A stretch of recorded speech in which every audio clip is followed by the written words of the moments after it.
Hello cuties, get ready with me for interview. Formal dress కి తగ్గట్టు చిన్న కమ్మలు అయితే పెట్టుకున్నాను. టోనర్ తో క్లీనప్ చేసుకుని షేడో మాయిశ్చరైజర్ అయితే అప్లై చేసుకుంటాను. చాలా హైడ్రేటింగ్ ఉంటుంది, మంచిగా బ్లెండ్ అయిపోతుంది ఫేస్ లో. ఇది face guard sunscreen silicone gel అన్నట్టు SPF 30+ ఉంటుంది. ఇది ఫార్మసీ డెర్మటాలజిస్ట్ సజెస్ట్ చేశారు నాకు, సో ఇదే యూజ్ చేస్తున్నాను. ద హెయిర్ బ్యూరో సిరమ్ చాలా అంటే చాలా బాగుంటుంది. ఈ సిరమ్ అప్లై చేసుకుంటున్నాను, చాలా స్మూత్ అవుతుంది.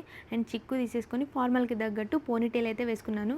ప్రొడక్ట్స్ లింక్స్ అన్ని డిస్క్రిప్షన్ లో పెడతాను. బ్యూటీ వాళ్ళది ప్రైమర్, ఫేస్ మీద ఒక లేయర్ లా ఫామ్ అయ్యి మంచి మ్యాట్ లుక్ ఇస్తుంది. సన్ స్క్రీన్ పెట్టుకుని 15 మినిట్స్ తర్వాత మేకప్ ప్రాసెస్ అయితే స్టార్ట్ చేసి లాక్మీ ఫౌండేషన్ కొంచెం అప్లై చేసుకుంటున్నా, ఎందుకంటే సన్ స్క్రీన్ వలన ఫేస్ ఆయిలీ అవుతుంది. ఆయిలీనెస్ కవర్ అవ్వడానికి ఫౌండేషన్ అప్లై చేసుకున్నాను. ఫేస్ కి ఇవన్నీ పుయ్యాలనా అని అనుకుంటారు. హెయిర్ స్టైల్ కి ముందు చేసిన స్కిన్ కేర్ అయితే ఖచ్చితంగా చేయాలి, ఫ్యూచర్ కి నల్ల బొంగు రాకుండా ఉండడం. నివియా లిప్ బామ్ అయితే అప్లై చేసుకున్నాను. నెక్స్ట్ టిక్లీ పెట్టేసుకున్నాను, చిన్నగా పెట్టుకుంటాను. సమ్మర్ స్వెట్ వస్తుంది కాబట్టి little bit perfume and watch, ఇంకా ఫార్మల్ షూస్ వేసుకొని ఇంతే రెడీ అయిపోయా. లేట్ అవుతుంది, బాయ్ బాయ్. జూబ్లీ హిల్స్ లో ఇంటర్వ్యూ, ర్యాపిడో బుక్ చేసుకొని బై టైం అక్కడ ఉన్నాం. కాకపోతే ఒక్కొక్కరిని పిలుస్తున్నారు, అందరినీ క్యాబిన్ లో కూర్చోబెట్టిలు, నన్ను ఇంకా పిలవట్లేదు. అందరికంటే లాస్ట్ నేనే వెళ్ళాను కాబట్టి అందరికంటే లాస్ట్ నన్నే పిలిచిల్లు. ఇంటర్వ్యూ చేశారు. యువర్ సెలెక్టెడ్ అమ్మా అని ఒక ఫామ్ అయితే ఇచ్చారు. 15 days ట్రైనింగ్ ఉంటుందని చెప్పారు. నెక్స్ట్ ఏమైందో నెక్స్ట్ వీడియోలో పెడతాను. Until then bye bye.